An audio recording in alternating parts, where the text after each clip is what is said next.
After downloading the software, go to the dist folder and open the index file. This will open the Extractor tool. For this demo, we will use a testnet. Select mnemonic. Type your seed phrase. If you have a passphrase, enter it in the field mnemonic password. In this example, we will leave it blank.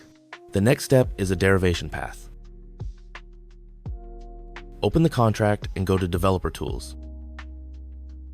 Open the Network tab, and under the response, you should be able to locate the derivation scheme. Copy and paste the derivation path.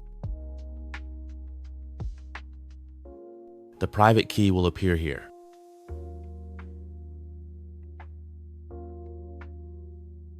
Copy and paste the transaction skeleton hex.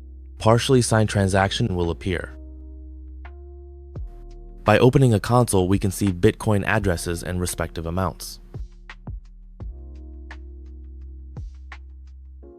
Lastly, you need to share the partially signed transaction with your counterparty.